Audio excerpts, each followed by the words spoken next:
Gracias, Paola. Buen fin de semana para ti. Comenzamos cara a cara porque, bueno, este fin de semana, este domingo, es el debate técnico. ¿Qué duda cabe? Si los debates siempre son importantes, este año o en estas elecciones lo son particularmente importantes y el debate técnico hay realmente que prestarle atención por, digamos, las características de esta campaña, las características de estas dos candidaturas que han pasado a la segunda vuelta.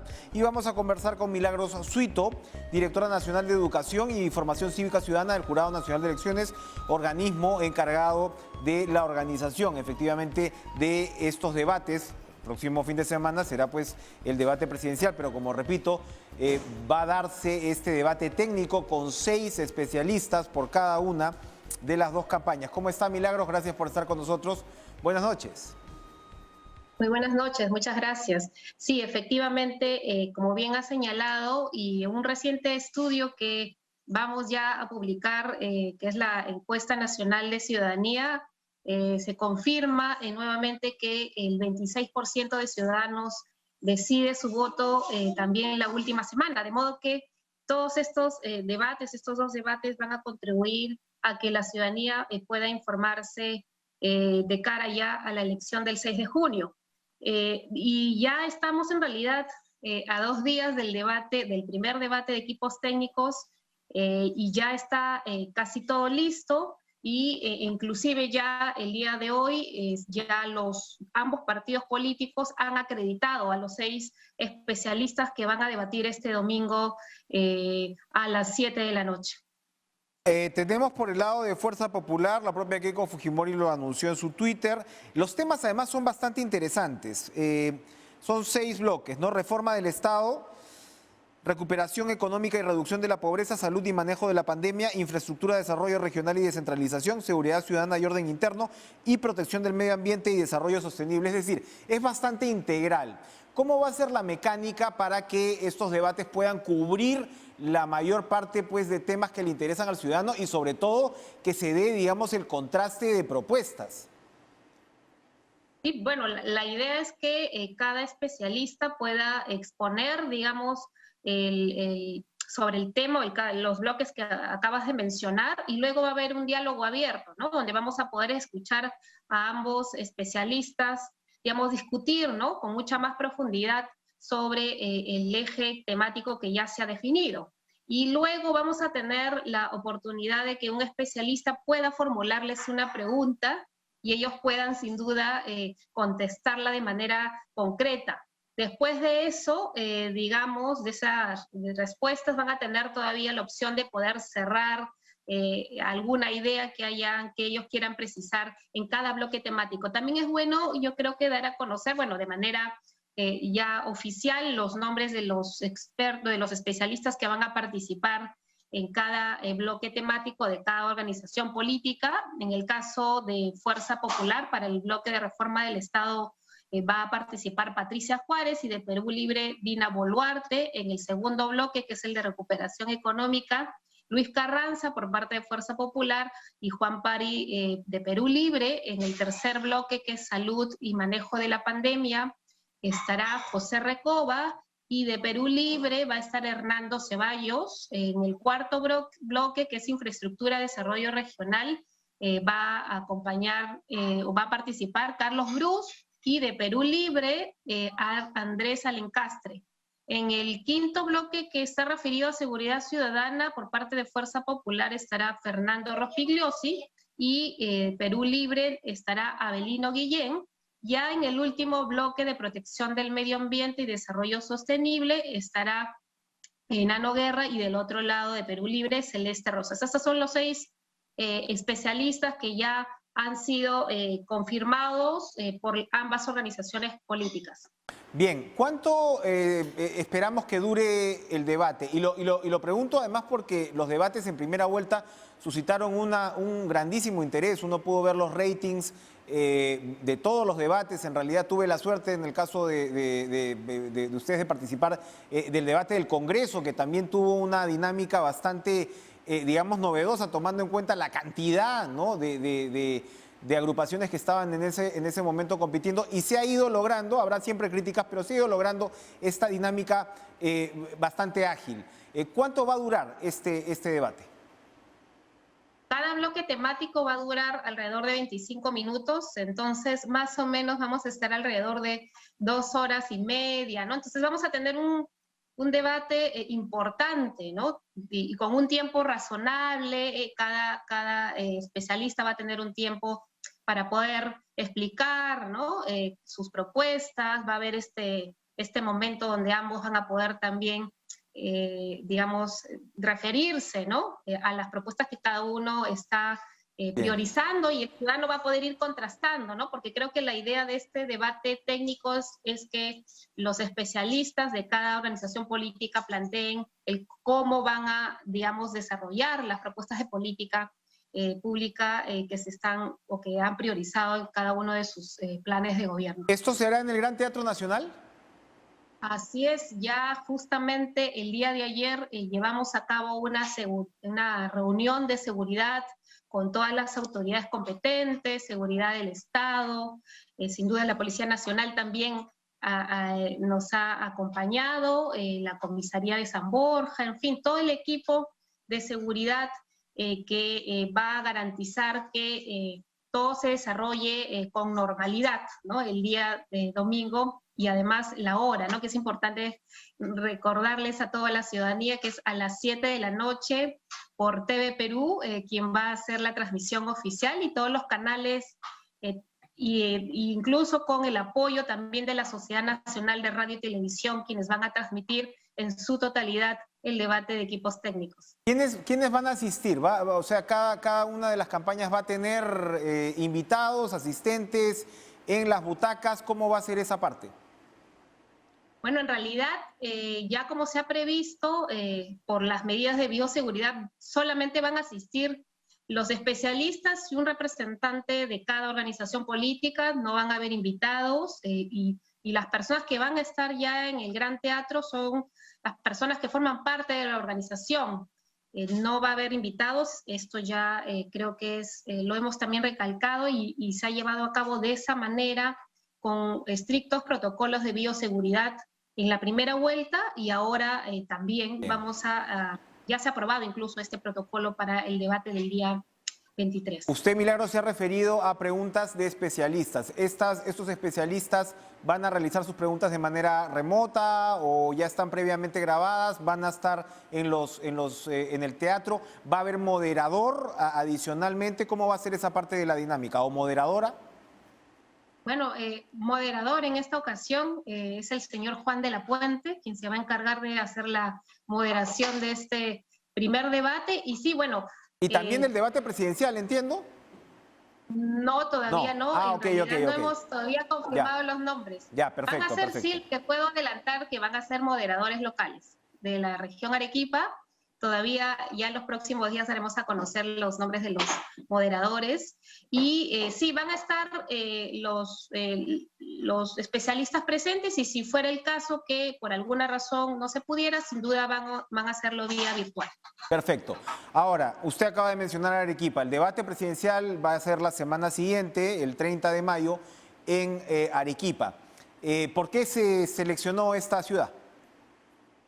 Bueno, es una ciudad, como todas las ciudades en realidad de nuestro país. Recuerden también que ya el jurado ha venido desarrollando debates descentralizados en otras regiones. En 2016 la realizamos en Piura, en Cusco, y ahora en Arequipa, por razones también de índole técnica, de transmisión justamente del debate presidencial. Así que, y además...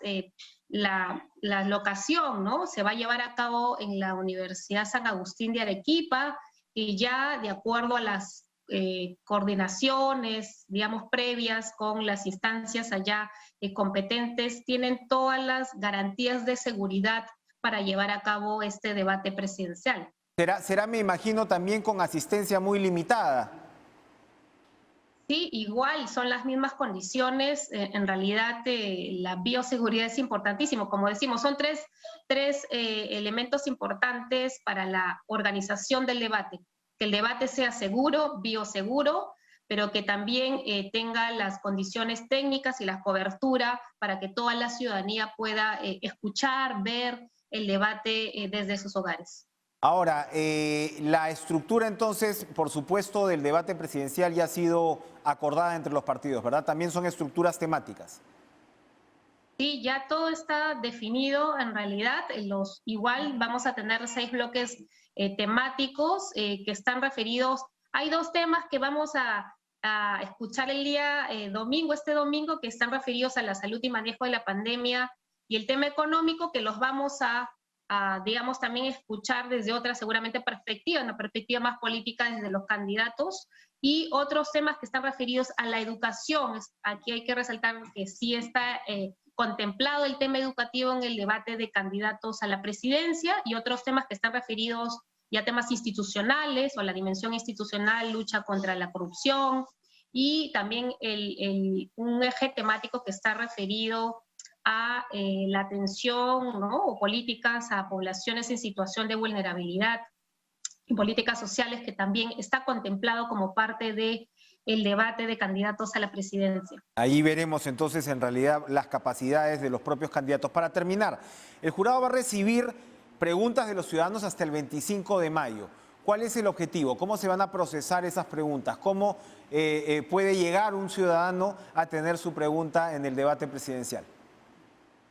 Bueno, es muy fácil. Pueden ingresar a la página de Voto Informado y ahí van a poder ver que hay un formulario y pueden llenar rápidamente la información que se requiere y formular la pregunta hasta un máximo de 500 caracteres. La idea es que sea una pregunta concreta sobre cualquiera de los 6 bloques que ya están, digamos, definidos.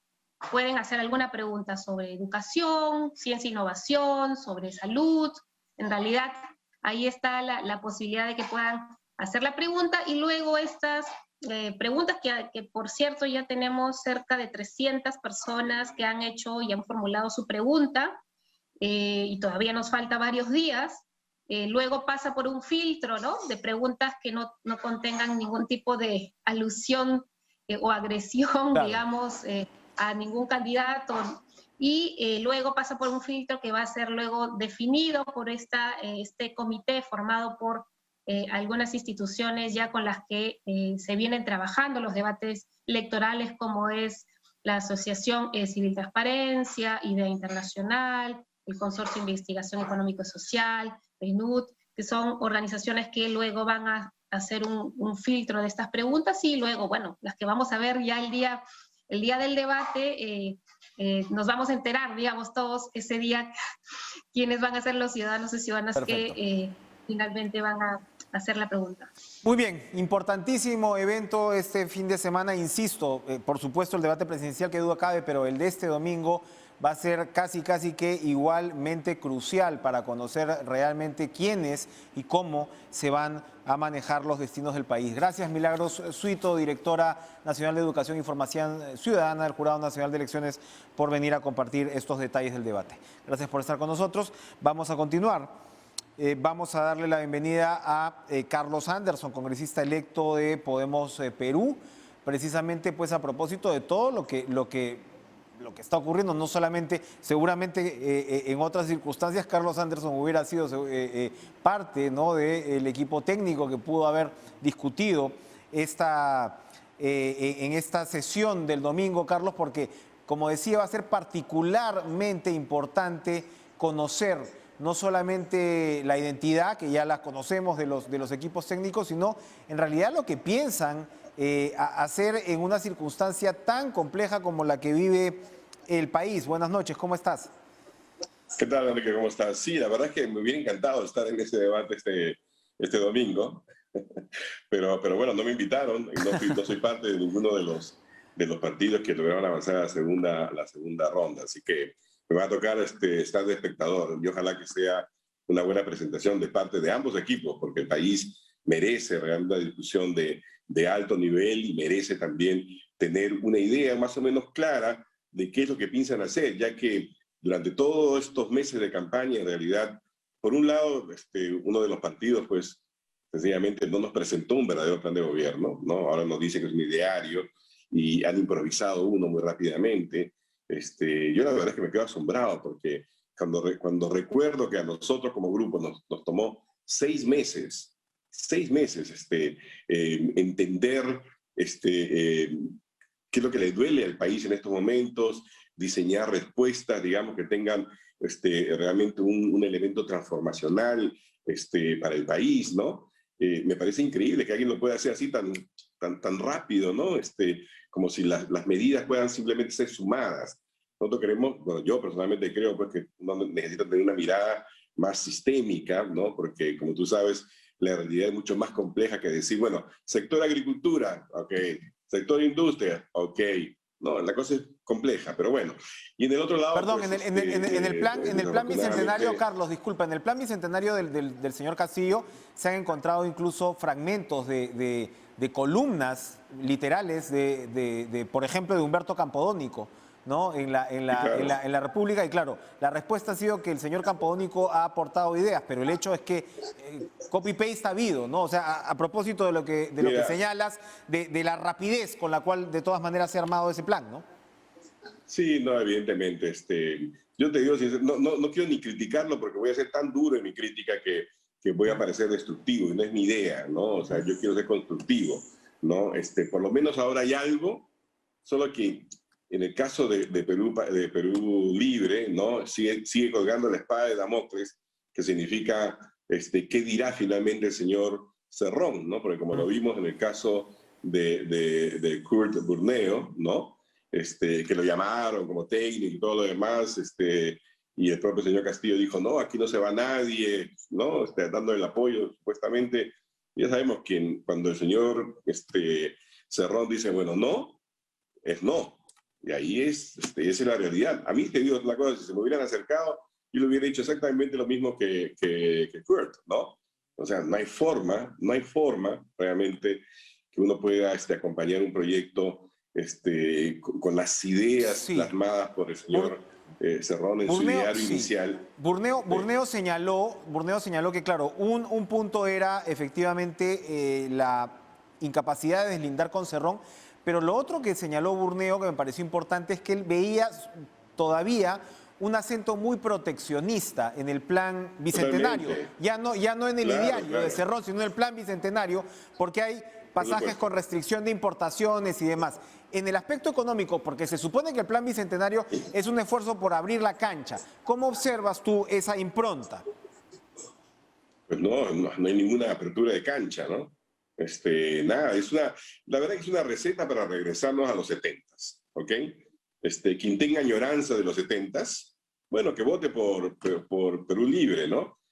Vamos a llenarnos de empresas estatales. Si está el señor Palacín ahí es porque seguramente van a proponer una línea aérea de bandera nacional, que ya sabemos lo destructora de valor y de recursos del fisco que eso es, ¿no? Así que nada, ahí está claro por lo menos esa parte de la oferta, cerrar los mercados, creer que uno puede imponer pues, de manera unilateral precios, condiciones, como si el mundo pues, solamente dependiera de nosotros. No es así, ¿no? Entonces, hay mucho, te digo, de manipulación de las expectativas ciudadanas, del dolor que tiene el pueblo peruano de no haber alcanzado, a pesar de tener tantos años de crecimiento, no haber alcanzado niveles de bienestar que se corresponda con ese nivel de crecimiento, que es el gran fracaso realmente del modelo, ¿no? Así es. Vamos, Carlos, a ir a una pausa para regresar a darle una mirada a la propuesta de Fuerza Popular. Vamos a regresar con Carlos Anderson y se va a sumar además Rodolfo Pérez, secretario general del Partido Morado. Volvemos.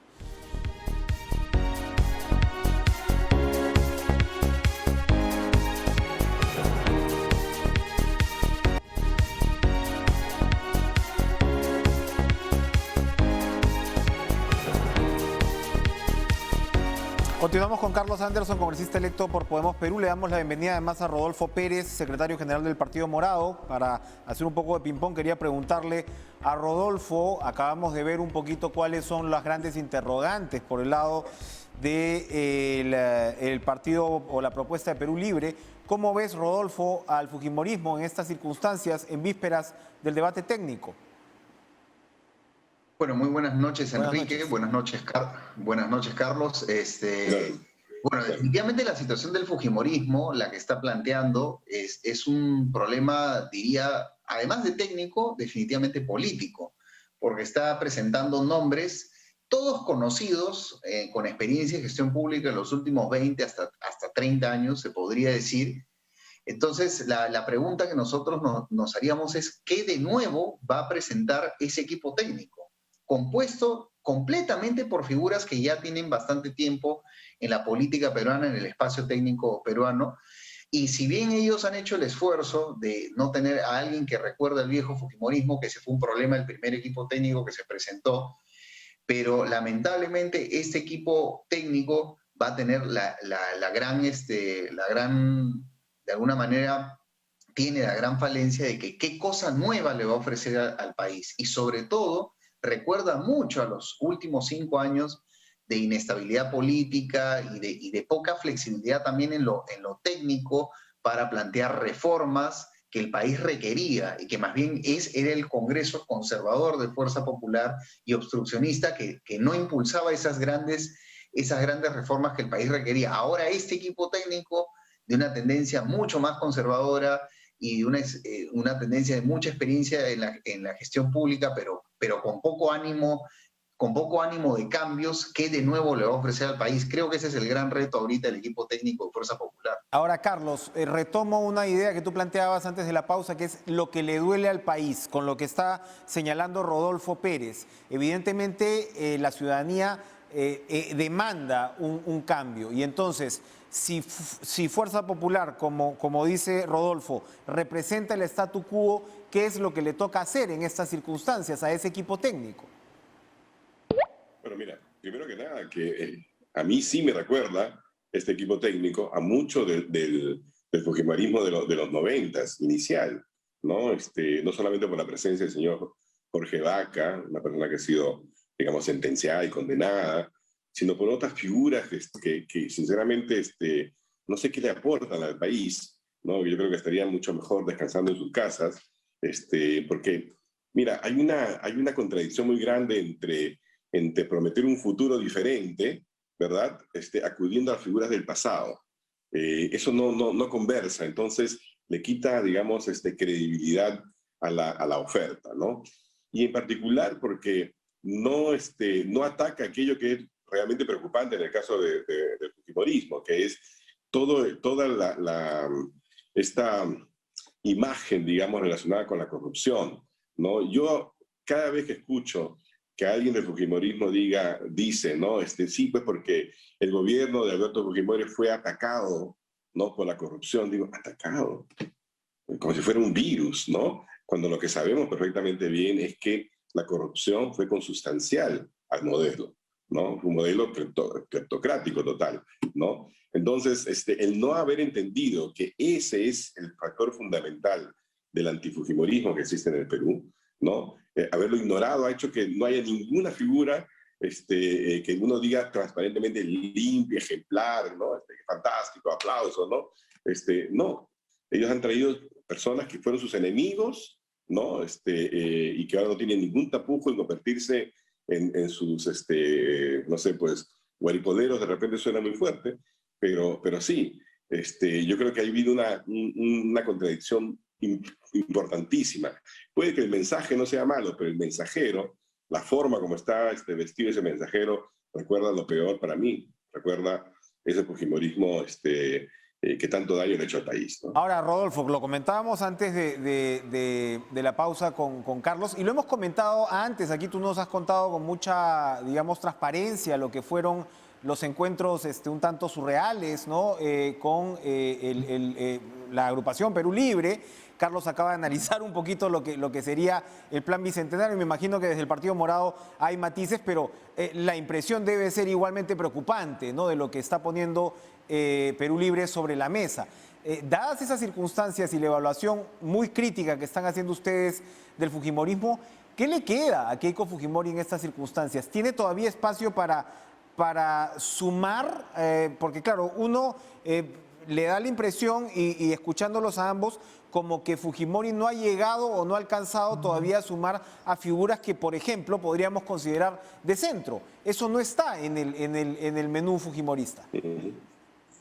No, definitivamente en el caso de Keiko Fujimori, parecía que la campaña, aparentemente la campaña se dirigía a un escenario muy parecido al del 2006, ¿no? Donde Alan García vence a Ollanta a pesar de que una inmensa mayoría del país no quería volver a votar por el APRA y no quería jamás volver a votar por Alan García.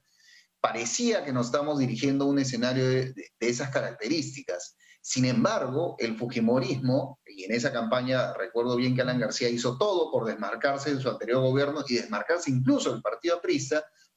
En el caso de Keiko Fujimori, como bien ha señalado Carlos, no tiene ningún tapujo en volver al mismo origen fujimorista, y peor aún, cuando recurre a figuras técnicas que no son del fujimorismo, bueno, son figuras técnicas que vienen estando en el Estado y vinculados a gobiernos que han tenido casos de corrupción, o a gobiernos que han habido problemas, o gobiernos donde no se ha ejecutado ni una sola reforma. Entonces, el fujimorismo se ha convertido evidentemente en la defensa completa del statu quo, y del statu quo que ha causado la actual crisis económica, política y sanitaria del país. Entonces, yo honestamente le veo muy poco reflejo político, y coincido con lo que señalaba el politólogo Alberto Vergara el día de ayer, donde señalaba que ambas opciones políticas se sienten muy cómodas en sus espacios. El equipo de Perú Libre se siente muy cómodo reforzando su posición de izquierda, y las personas que se suman ahí más bien se suman a esa propuesta, y en el caso de Fuerza Popular se siente muy cómodo representando al fujimorismo y representando al establishment, al mismo modelo de cómo se hacen las cosas en los últimos 30 años, y ninguno parece ceder nada en su posición, y ninguno parece tener ninguna intención de acercarse al centro político. Complejo. Y de tener propuestas razonables, moderadas. Entonces, en estos minutitos que nos quedan, yo les quisiera pedir a cada uno entonces que le digan a la ciudadanía qué es lo que sí sería interesante que cualquiera de estas dos propuestas, o ambas, pongan sobre la mesa como propuestas de fondo, digamos, muy resumidas, por dónde tendría que ir esa corriente. ¿Dónde rompes este hielo, Carlos Anderson?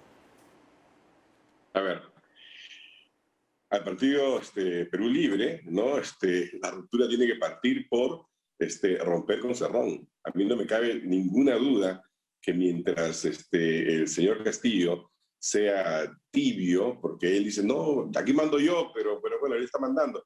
Sí, pues, ¿no? O sea, la verdad que yo, por ejemplo, no imaginé que él iba a aceptar con tanta facilidad que lo sacaran a Kurt, simplemente después de lo que dijo Cerrón, ¿no? Porque ahí queda en evidencia que quien manda no es él, ¿no? Entonces, ese es el espada de Damocles que cuelga sobre el señor Castillo, ¿no?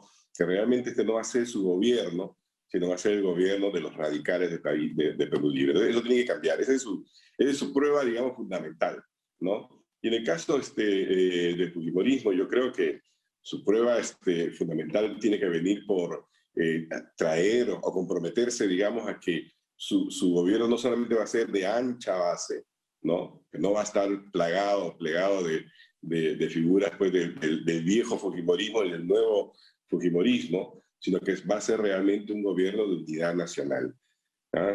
Sobre todo trayendo a figuras de ese centro republicano del que hablan los miembros del Partido Morado, pero en general diría yo, quienes no están en los extremos, ¿no? Necesitamos, creo yo, eso de manera fundamental, y decir exactamente cómo va a ser para combatir la corrupción. Nosotros desde Podemos Perú propusimos un par de cosas que me parecen muy potentes, como la ley, por ejemplo, del ciudadano ejemplar, ¿no? La ley del whistleblower, ¿no? Para poder denunciar y proteger, digamos, a quien denuncia actos de corrupción en el sector público, protegerlo legal y económicamente, y también la creación de un Ministerio de Fomento y Obras Públicas que evite justamente que la gran obra pública vuelva a ser sinónimo de gran corrupción, ¿no? Pero cuando la veo que están hablando del tren de la costa, ese tipo de cosas, en manos de ellos es peligroso, ¿no? Bien.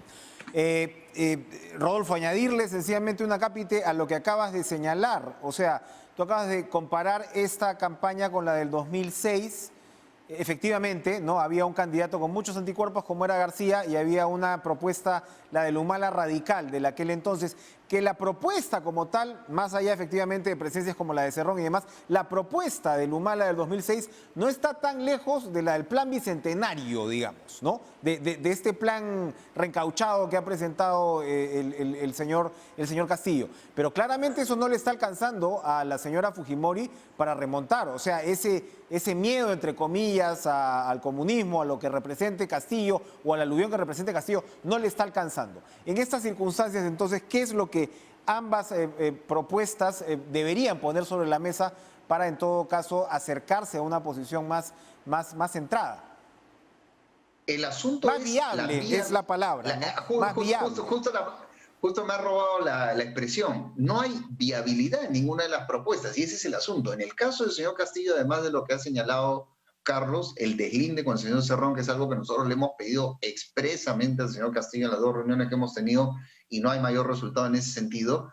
Lo que siente la ciudadanía es que la gestión económica y en general la gestión pública del señor Castillo, la propuesta de Perú Libre, va a ser tan caótica que el país puede quedar no solamente en o sea, la crisis que hoy vivimos puede agudizarse aún más. La verdad, la carencia de claridad en los conceptos, cuando, por ejemplo, tenemos que se presenta un señor Ceballos para el tema de salud pública y el día de hoy se hace una presentación fallida del señor Manolo Fernández, con foto incluida con el señor Castillo, que representa el lado opuesto a la estrategia que han puesto en su propio plan. Entonces, o sea, ¿cuál va a ser el gobierno del señor Castillo? ¿Un gobierno que va a promover la vacuna peruana, la ivermectina, o un gobierno que va a promover una vacunación masiva y una vacunación eficiente? O sea, que se definan claramente qué es lo que le ofrecen al país, porque si no, va a ser un gobierno sin rumbo. Y en el caso de Fuerza Popular, evidentemente, el país está reclamando cambios responsables y moderados al modelo económico y también al modelo político y también al modelo también constitucional. Pero en el caso de Fuerza Popular es una defensa férrea sin atisbos de reformas constitucionales, reformas políticas y reformas económicas. Y más bien regresando a los peores vicios de ese modelo que ha causado injusticia, que ha causado corrupción y evidentemente para ninguna de las personas que en este momento estamos con disposición de votar, vemos eso y más bien, nos ahuyentamos y nos genera nula confianza que más bien el fujimorismo está reforzándose en sus peores posiciones. Y eso, evidentemente, habría que pedirle claramente y además que sea muy clara los últimos 5 años, cuáles son los deslindes de las conductas de los últimos 5 años en materia congresal. Eso no está presente y debería de ser responsabilidad en los equipos técnicos y en los debates que van a venir en los próximos días. No se han querido plantear efectivamente hasta ahora, probablemente por confianza, ¿no? de las tiendas, en este caso particularmente de la señora Fujimori, por confianza de que la cosa iba a resultar más fácil. Carlos Anderson, Rodolfo Pérez, muchas gracias por estar con nosotros. No puedo decir que exactamente me hayan tranquilizado para comenzar el fin de semana, no puedo decir eso, pero espero que de todas maneras las campañas sí los estén escuchando y podamos ver algo interesante realmente en este debate del domingo. Gracias por estar con nosotros esta noche. Gracias a ti, Enrique. Muchas gracias. Bien, vamos a ir a una pausa y vamos a seguir en esta línea porque vamos a conversar con Fernando Tuesta, no solamente el tema estratégico de las campañas y la última encuesta de Datum, sino algo que preocupa mucho, este intento, imagínense ustedes, de desacreditar, de bajar del caballo a estas alturas, nada menos pues que el presidente del Jurado Nacional de Elecciones. Y ahí sí adelanto mi opinión, pero no podemos estar jugando con nuestros organismos electorales de esta manera. Vamos a ver si Fernando Tuesta piensa lo mismo. Volvemos.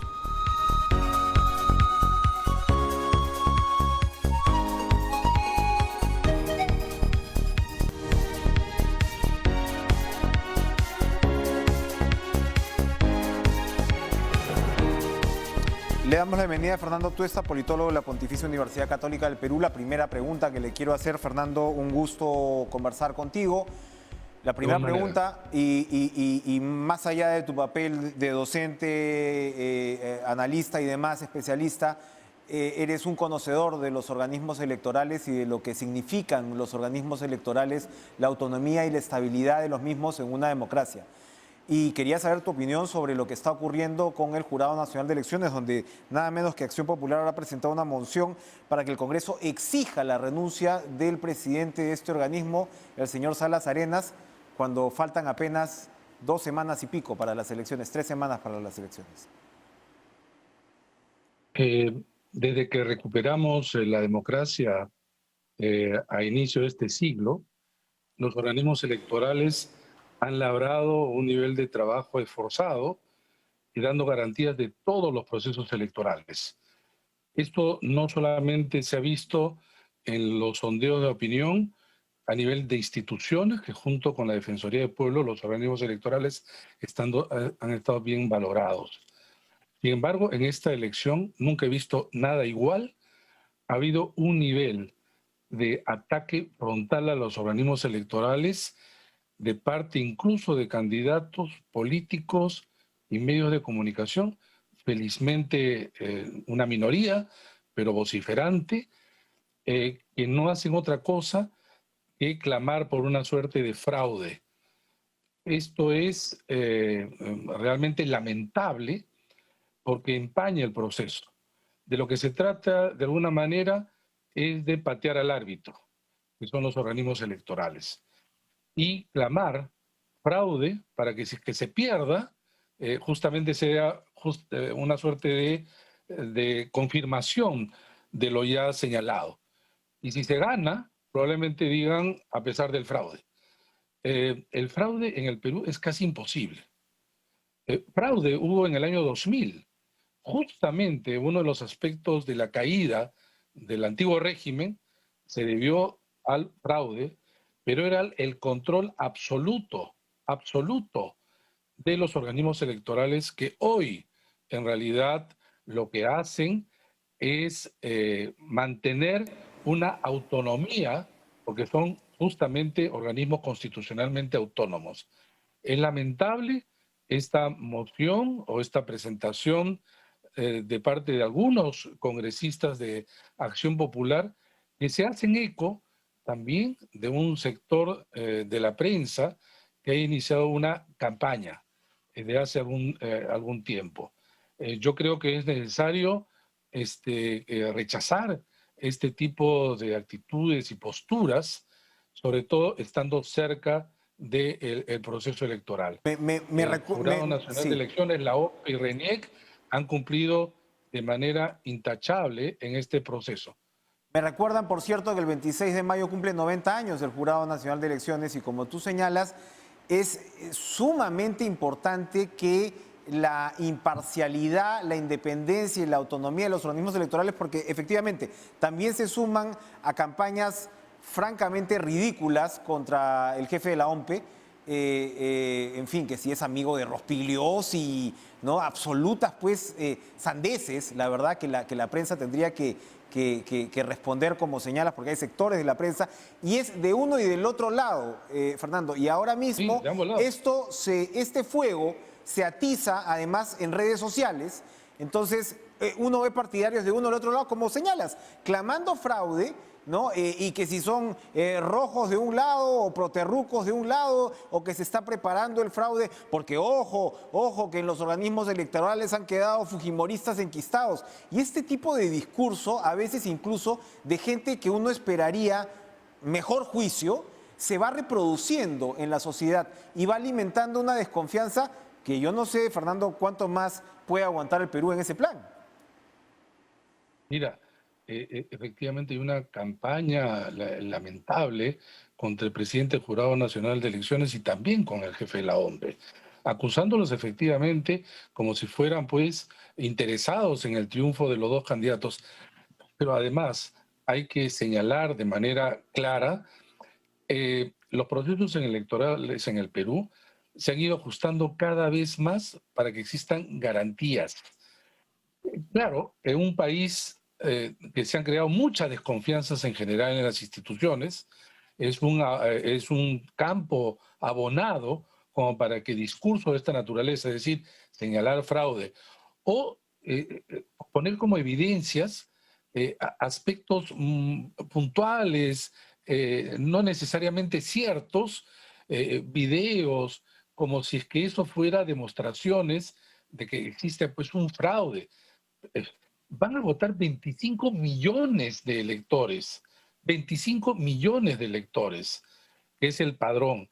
Se van a movilizar enormes cantidades de personal.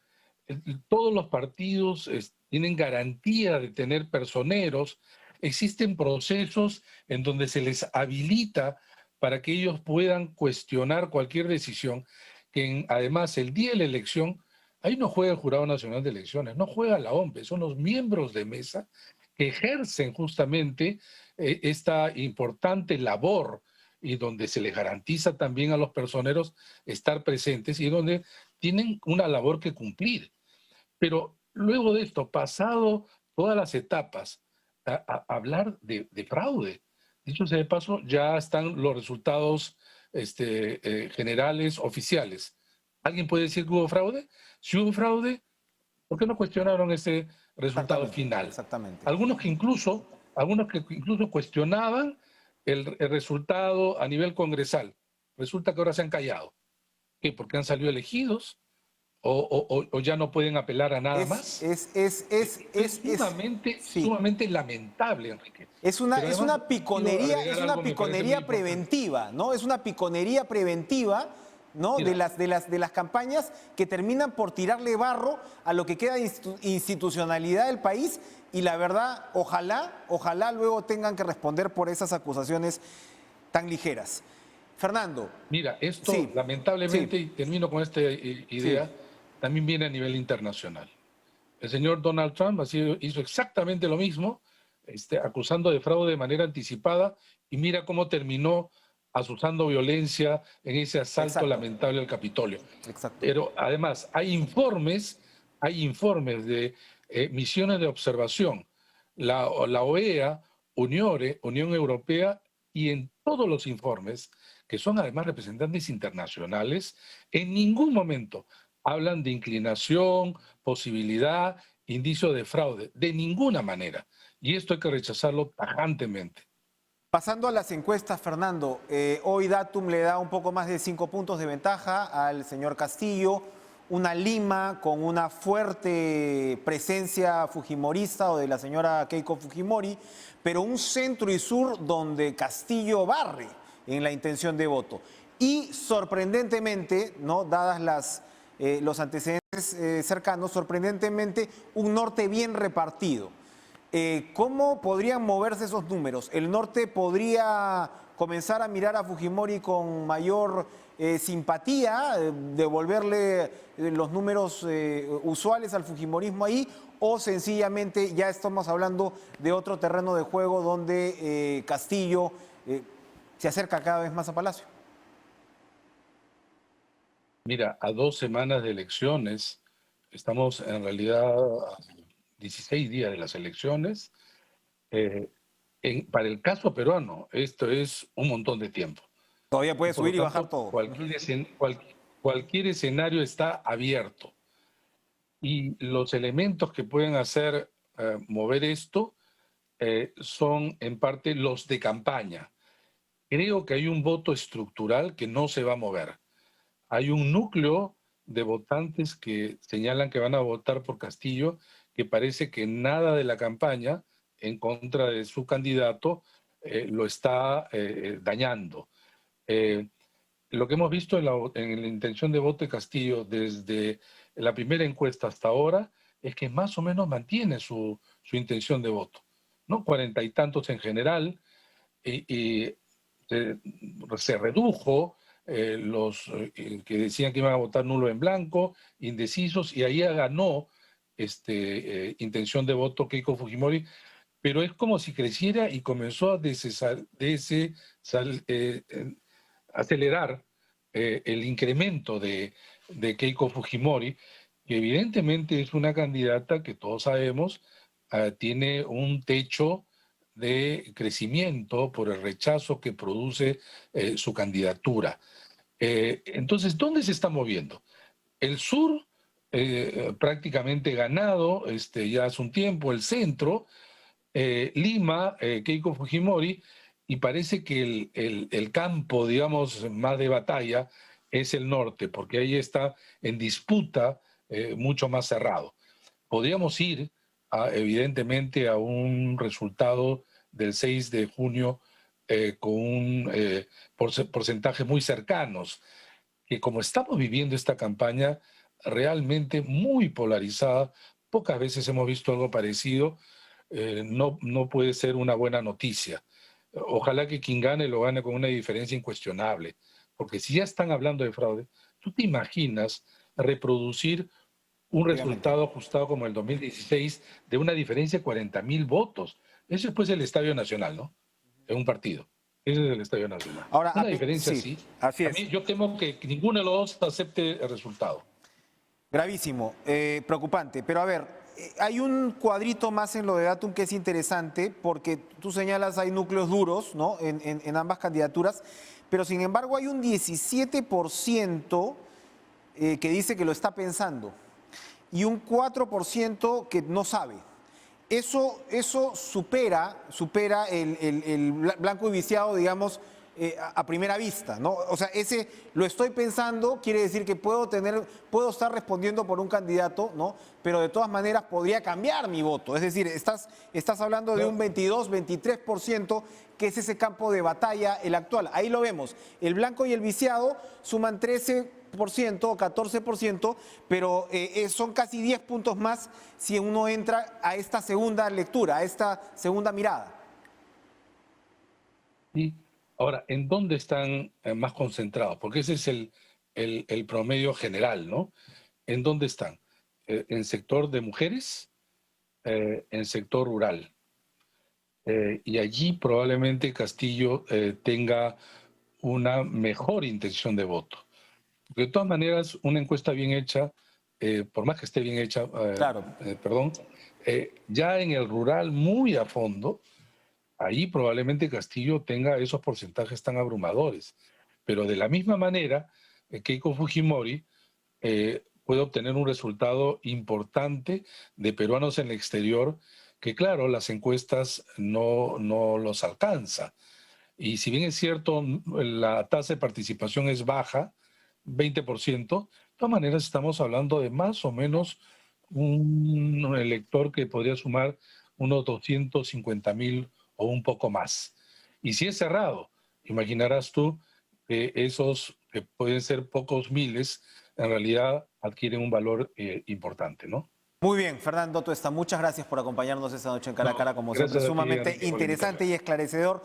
Como tú lo señalas, 16 días donde puede pasar todavía de todo. Gracias por estar con nosotros. Vamos a ir a una pausa y regresamos con lo último.